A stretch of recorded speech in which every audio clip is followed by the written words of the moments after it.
What is going on? It's Alex coming back at you with another video, and today we're going to be breaking down the brand new 2025 Way Too Early mock draft from Pro Football Network. If you are new, feel free to like, comment, subscribe, make content like this all year round. We're actually going to be doing a full deep dive series, which I'm going to be recording over the next week. All 32 teams, all the graphics are already ready, so it's just time to get recording. So super excited for that. Stay tuned. That's going to give you guys plenty of content over the next month. But also, we're going to be having interior offensive line most likely this week, as well as linebacker over the next week and a half to 2 weeks. So stay tuned for that. Super excited. Let's get right into this. Let's have a good time. Below my face is my board. These are all the players I have graded so far. So if you're wondering why certain positions aren't in there, that's why. I want to make sure that this is very reflective of the guys who I have currently graded. And so you guys get to see exactly what I think without me always having to tell you about it. If you want to hear my thoughts, there's already videos out on 99% of these players. So below that is below my face and below my board is also a great way to get involved in the community. I also have a link tree that has everything laid out for you, including our two sponsors, Olipop as well as UnderDog Fantasy. UnderDog, best sponsor I've probably ever had. Great people over there. It's a great way to get more invested in the game. Make sure you play responsibly, legally, and do your own research on that. But they match 50% up to $250. So you have some cash around. You want to be able to enjoy watching sports a little bit more. Feel free to go use my code. It sends me $60 every time you do so. So let's get right into this. I love the fact that the PFN website has this little bar right here. It's going to cut off a little smidge bit of the text, but we don't care. But this came out 6 hours ago, so I want to be able to talk about it. Of course, PFN has a couple dudes who I really respect, so I'm a big fan of what they do there. Of course, it's actually, I think, the two Ians, Ian Valentino as well as Ian Cummings, who they're both like really good dudes. So I'm going to change it to like that because it looks so much better. But regardless, starting out with the number 1 overall pick, this is based on Super Bowl odds. So again, feel free to disagree with the order. I'm not the one who created it. Carson Beck goes number 1 overall. He's a very solid quarterback. I don't really see him as a first rounder. Like in my most recent 2-round mock draft, which feel free to go watch that. It is my most recent video since this one. But I mean, he ended up slipping to the second round. A lot of the quarterbacks did. A lot of people, including, PFF. I ended up listening to NFL Stock Exchange. I guess I can't say PFF because, Connor's now, I think he's over at NBC. But regardless, Connor and Trevor, they talked about their quarterbacks, and essentially, they ended up saying that 1 or 2 guys might be a first-round grade for them. So, I think I'm very similar in that sentiment. I have 2 guys worth a first-round pick, and it's 2 guys that usually aren't going to be viewed that way.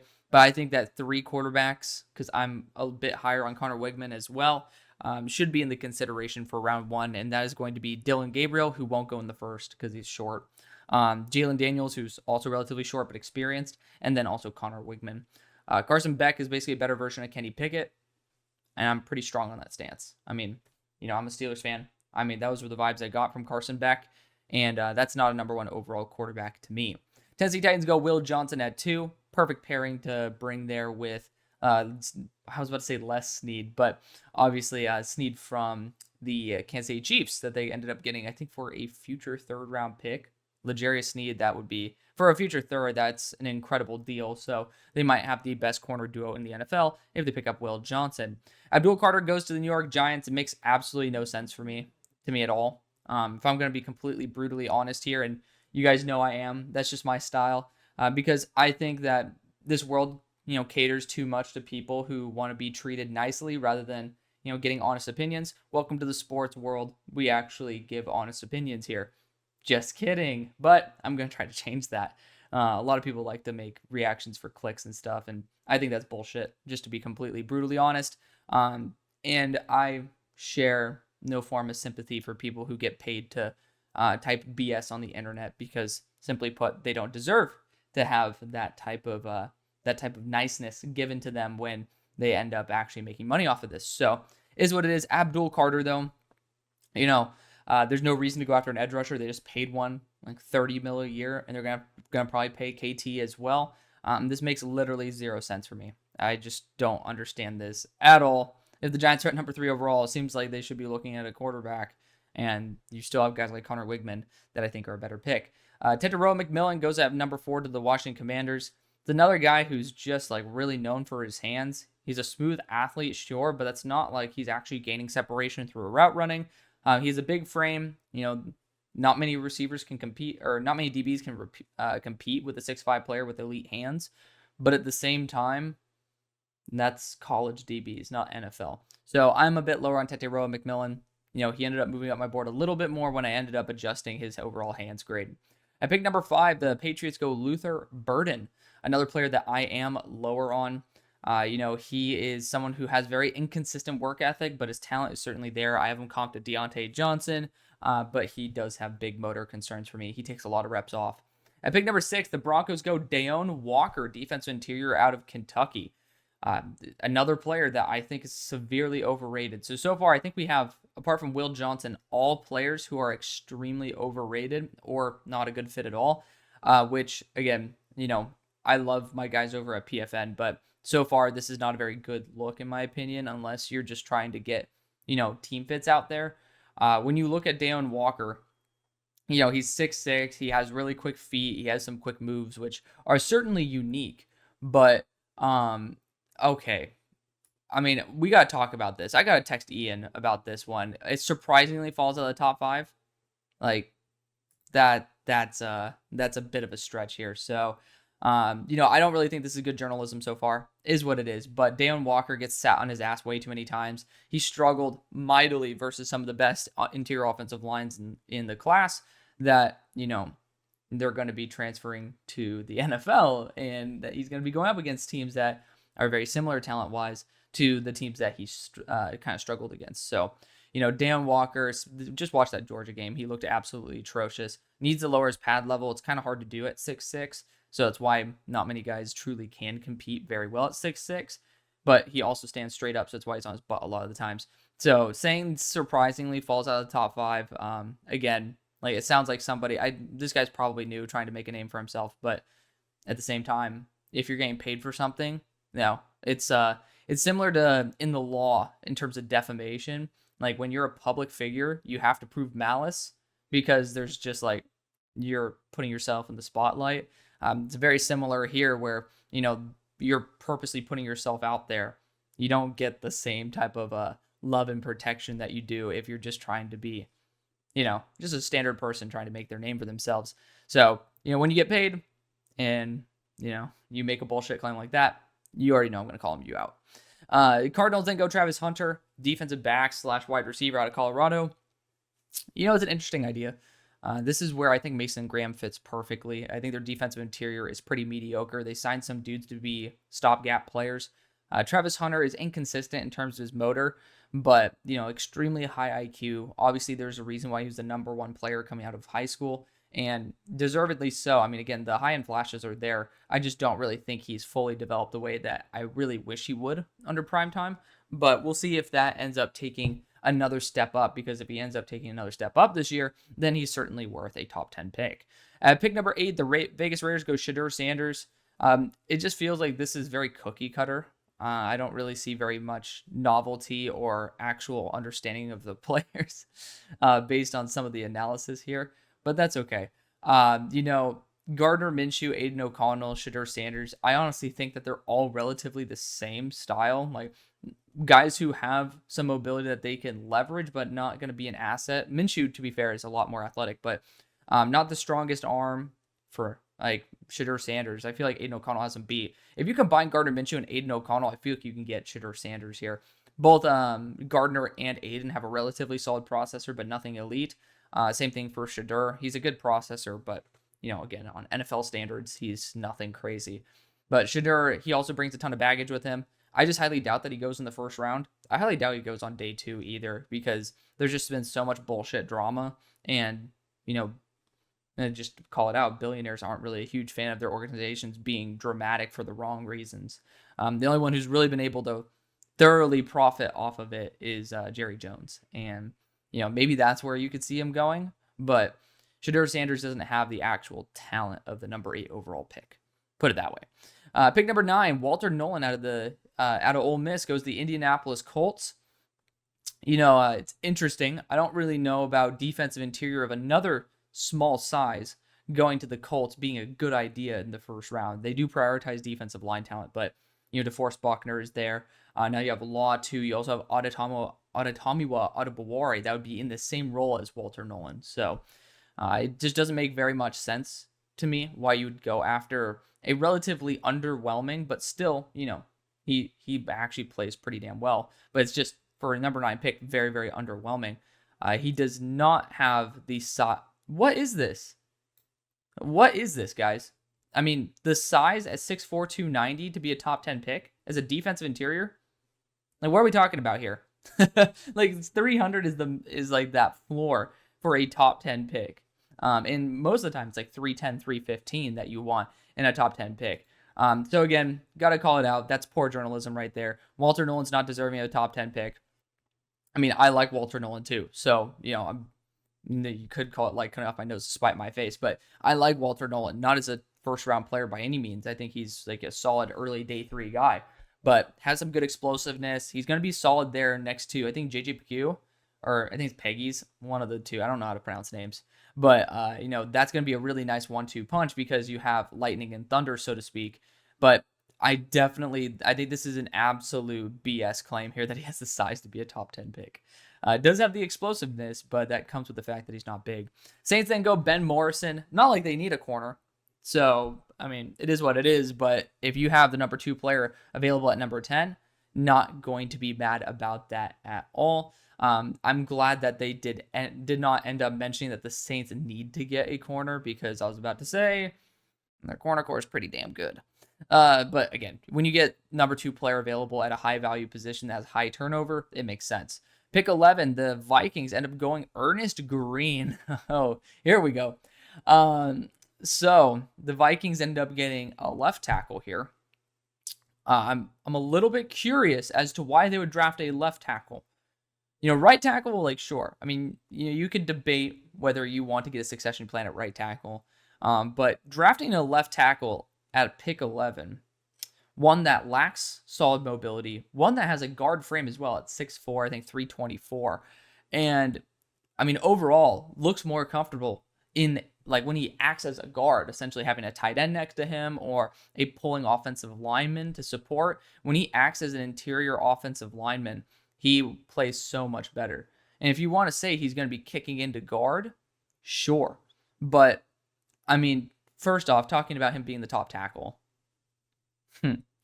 But I think of him as a developmental offensive guard. I think of him as a practice squad / UDFA offensive tackle. I understand. I'll admit I'm much lower than most people, but trying to admit that Ernest Green as a left tackle should be the priority for the Vikings, who have Christian Darrisaw. What's going on here? What's going on here? There's some bad mock drafts I've seen, but you got to at least see some form of logic. I mean, again, if you want to say in here that Green should kick himself to guard, say that.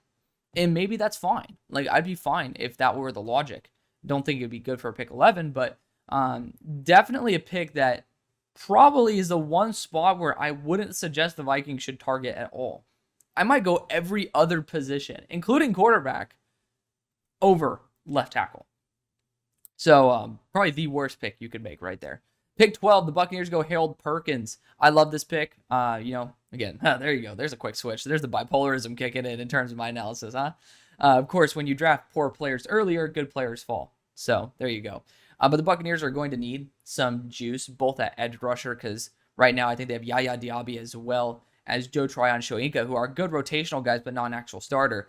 If he ends up putting on some pounds, Perkins, then you could put him in that rotation. But also, the linebacker role has been very crucial for Tampa Bay's success. Harold Perkins can have a solidified role wherever. At number 13, the Seahawks go James Pierce, edge rusher out of Tennessee. They have a good group of edge rushers, in my opinion. You got Uchenna Nwosu in there, Boye Mafe, Derek Hall, former second-round pick as well. Like, there's a good rotation of dudes. I don't think this is a necessity, but I'm never going to shame a team for actually going and trying to develop more and more at the edge rusher position, because it's a position that needs guys to be fresh. But at the same time, if Seattle's at pick 13 and you have guys like Connor Wegman, Jalen Daniels on the board, it just makes way more sense to go after a higher value position right now because your roster still has the ability to win right now. This is more of a developmental pick. At pick 14, the Seahawks go Emeka Egbuka, wide receiver at Ohio State. If he can kick back to the outside, I think that that's great. He is not projected to go in the top 10. Again, I don't know where these figures are coming from, but I mean, I just don't know. I just don't know. This is not actual analysis on Emeka Egbuka. I don't think he's a dynamic 3-level threat at this moment either. He really struggled last year because he was dealing with injuries. Of course, it says he could fall after dealing with some injuries in college. I'm glad there's at least some mentioning of that. But the fact is that Emeka Egbuka hasn't really shown, apart from over a year ago, that he should be even in the first round consideration. Just has not been reliable. He was very underwhelming last year. And, he showed that he should be a boundary wide receiver, which if the Steelers were to pick him up, that's where he should go. But at the end of the day, his frame, his after the catch ability really does lend itself to hopefully trying to be an elite slot threat. He's in a weird spot right now. I'm excited to see him take a big step up this year. Pick 15, the Jaguars go Will Campbell here, tackle at LSU. It is possible because I'm pretty sure, if I'm not mistaken, Walker Little and Robinson are up for contracts. So, there is certainly a role there at left tackle. At 15, it's worth it. I have my potential issues with Campbell's arm length at 33 inches. There is certainly some concern about that because it's popped up versus guys, like Dallas Turner. But he's a really, really good initiator of contact. He has that headhunter ability. And, he has super unique technique that I'm not a huge fan of, but it works for him. So it's going to be one of those guys that, I know he's going to be a good NFL offensive lineman. The question is, will he end up being a left tackle? I don't know. And after paying Ezra Cleveland, I don't know. I don't know if this is the best return on investment, but at 15, I'm not going to have very many issues. So there you go. Pick number 16, you got the Cleveland Browns going Mason Graham. I mean, the Browns, I have a feeling deep down that the Browns actually have their two guys for the future in Mike Hall as well as Jawan Briggs. It's just a gut feeling. But Mason Graham at 16 is ridiculous value, so I'm not going to shame him at all for having a really young, good rotation of interior defensive linemen. The Bears then go Kelvin Banks at 17. You're essentially giving Karan Amagaji the middle finger here, who they ended up drafting, I believe, in the 4th round. Yeah, the early 4th round. And that doesn't sit very well with me. Might have been the 3rd round, come to think of it. I'm tripping. Yeah, because I think Torrey Taylor was the 4th round pick, and then they brought in another 4th round pick to end up drafting Austin Booker. So, 3rd round pick, Karan Amagaji, to go after Kelvin Banks. And Karan was graded worse than Kelvin Banks. I think it would be an upgrade to go Kelvin, but Karan was graded lower because he was in a system that didn't teach him anything. I mean, Yale's not for premier offensive lineman, wasn't able to go to the Senior Bowl, so wasn't able to see him versus top-end talent. So I think Karan Amagaji, if he were able to be in a program that really showed out his top ability, would certainly make a really good run for 17, or to be really good run for Kelvin Banks' rank. So, that's why I was fine with the Bears doing that. It was a cool pick. But Kelvin Banks, again, you're basically throwing a 3rd round pick away by doing this. At the same time, he could end up kicking to guard because he's 6'4". It's not a bad pick because, offensive line is always a good upgrade to have. But it is just basically giving the middle finger to Karan Amagaji. So, pick number 18, the Rams go Princely Umamulan, edge rusher out of Ole Miss. You're going after another edge rusher here. I'm intrigued because I am a little bit confused as to why the Rams would go after another 1st round edge rusher. Because they do have Byron Young, who's very, very solid. And, it doesn't really say why the Rams would actually go after him. So, great analysis right there. Gotta love it, right? The Rams, one of the positions I would not draft for them is edge at the moment in the 1st round. I think they could definitely get some extra developmental guys in there for sure. But you have your top 2 who are really, really good starters and complement each other very, very well. For the Rams, I honestly think, I wish they valued linebacker. That would be the position I would go. There's certainly a big vacancy there, but maybe in the 1st round, not so much. I would be looking at that left tackle spot. Alaric Jackson's up for his contract. I know that, they have some guys who can be developing there, but I'm just not fully sold on that. And there's some good left tackles still available. I mean, not great, but also you could try to do what, the Titans just did and draft a really solid right tackle, move him to left. And, I'm right now talking about my number 8 player in the draft, Emory Jones. But, I mean, I feel like that should be more the route, or getting a developmental quarterback under Stafford. There's just better ways to go about it than going after Princely. But at the same time, it's a high-value position. Edge rusher rotation is not a bad thing. It just doesn't really feel very Los Angeles Rams forward to go after another edge rusher after they have a relatively solidified core. Pick number 19, the Chargers go Kenneth Grant. Obviously, love seeing him go back to his defensive interior or his defensive coach there from Michigan. But at the same time, this isn't a bad pick. I'm fine with this one. He's a super talented athlete. He just needs to develop a lot more in terms of his actual run stuffing ability. 340, I didn't expect for that to be the issue, but it is. Freak athlete, though, at 340. It's one of those guys where if you wanted to put him to the Broncos at 6, I'd still be like, this is way too early, but I can understand why. Like, Deion Walker is inferior to Kenneth Grant's ceiling because Kenneth Grant is he's different. He really is. He literally caught up to, was it Singleton? I don't think it was Singleton. I'm pretty sure it was Katron Allen on a breakaway run. Kenneth Grant was the guy to track him down. So keep that in mind as well. At pick 20, the Falcons go Denzel Burke, cornerback at Ohio State. I'm a big fan of this one. Denzel Burke has pretty much nothing that he does poorly, and the Falcons do need to get a long-term answer there at boundary corner 2. At pick number 21, the Jets go Quinn Ewers, cornerback out of Texas. I'm not a fan of Quinn. I just feel like a lot of these quarterbacks are buzz names more than anything, because a lot of people have gotten to the point where other quarterbacks who are actually like more talented have been entering these conversations. Quinn Ewers deep ball, not great. I mean, simply put, it's one of the most inconsistent, and especially when it's on the more consistent side, inaccurate deep balls I've ever seen. Like, I've never seen somebody genuinely not be able to track a wide receiver deep as poorly as Quinn Ewers.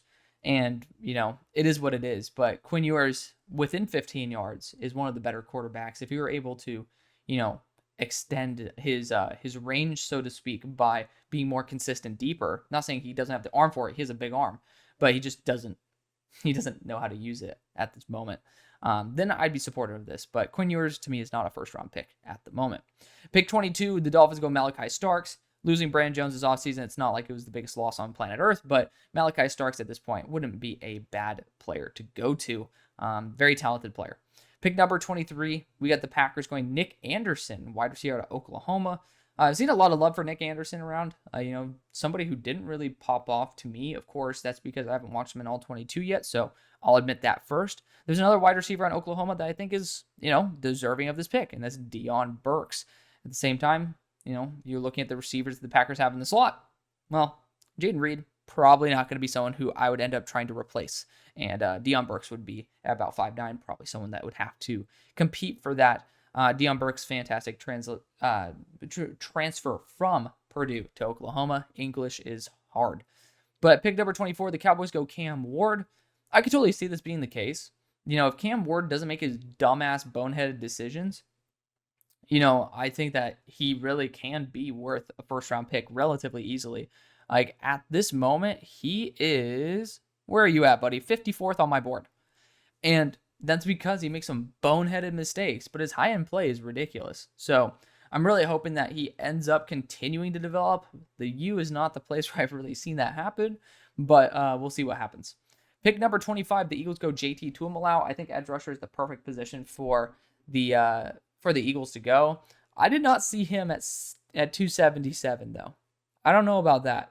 I mean, if it is, that's ridiculous. But regardless, he is a fairly large-framed edge rusher. Going to be a perfect replacement there for Josh Sweat. Pick 26, the Texans go Colston Loveland. Interesting. I don't really see this being the case after they just extended Schultz.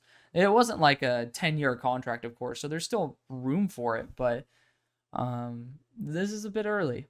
A bit early for me. I mean, wide receiver is not a bad position to target with so many guys who are going to be closing in on a contract there. Pick number 27, the Bengals go Barrett Carter. Don't really see, where is he going to play? Are they going to put him over, because he's a will. So he would have to end up playing over Jermaine Pratt. That doesn't make sense for a first-year player. I mean, I like Barrett Carter, but the Bengals, it's certainly interesting. At pick number 28, the Bills go Danny Dennis Sutton, edge rusher out of Penn State. He's a 270-pounder who very, very inconsistent. His high-level reps are great, but the problem is they're just too few and far between for me. That can easily change with more reps over the year. Pick number 29, the Detroit Lions go Tyleik Williams.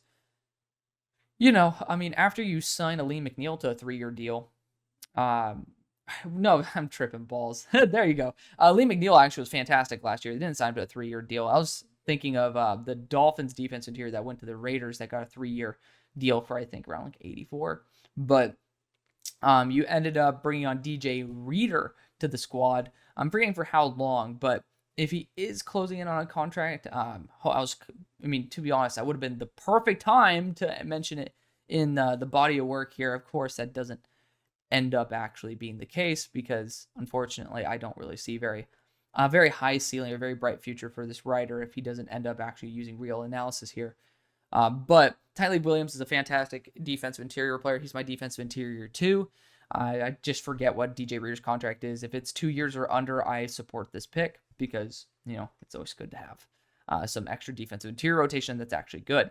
Nick Skelton goes at pick 30. I do think the Ravens need to look for, you know, more of a true edge one as time goes on, and Skelton's my number 3 player of the class. So as a Steelers fan, I don't like it, but based on the board available, it makes total sense. Kansas City then goes Evan Stewart at pick 31. This is going to be the thinnest receiving core in all the NFL, with Hollywood Brown at like that 170 frame, Evan Stewart at that 170 frame. You know, that's interesting to say the least. Evan Stewart is pretty much a slant merchant in my opinion. That's pretty much what he had the most success with. Unfortunately, I didn't really see very much else translating. I think Tez Johnson's a better receiver, but at Oregon, Evan Stewart might be able to develop a lot more than he did at Texas A&M. And last but not least, the Niners go Quinshon Judkins at pick 32 to be that 1-2 punch with Christian McCaffrey. They do complement each other very well. I don't really see the need for this in the first round, though. It's a very good running back class. And, you know, you can get Katron Allen probably in the 3rd round, maybe in the 2nd if you have to. But like, you can get very similar production and be able to draft a right tackle here like Jonas Savagnier or Emory Jones and end up fixing an actual issue and then end up being a little bit fancy by getting some extra running back help. So overall, I mean, I wanted to be a bit more excited about this mock draft. Again, I love the guys there at PFN. They're great dudes. But, I mean, this is a brand new writer. Like, I've never seen him do anything. Kev, I really do hope that your work gets better. I just really suggest that you end up putting real analysis in here. And, like, you know, polarizing let's just read this because I think this was one of the parts where you really needed to shine. So I didn't read this part here. He's a polarizing prospect who some may consider unworthy of a first-round capital. I mean, that's just called the draft. Yet there is that's spelling error. Yet there is no denying that his combination, actually grammatical error, not spelling error, excuse me, that his combination of enticing extension ability and pinpoint accuracy on tight window throws due to impressive velocity generation could prove alluring to an NFL franchise. So it's interesting, but I don't really, you need to see some negatives in here as well. If you're going to say he's unworthy of first round capital and then say he extends plays, has pinpoint accuracy on tight window throws, like that seems to me to be something that's worth a first round pick. So I definitely think that there should be a little bit more of that analysis of just very, very short saying, oh, you know, he ends up having some lapses of his processor, but on particular tight window throws, he ends up being able to throw some pinpoint accurate balls, which could end up being alluring. Like, there you go. That's your like 1 to 2 sentence way of just being able to show the people the positives and the negatives, because I really do think that this was not done to the standard that, you know, both of those Ians end up doing theirs. But of course, how many of us could be Ian Cummings and Ian Valentino? So that's going to be the video. Thank you so much for watching. Love y'all. See you on the far side. Peace.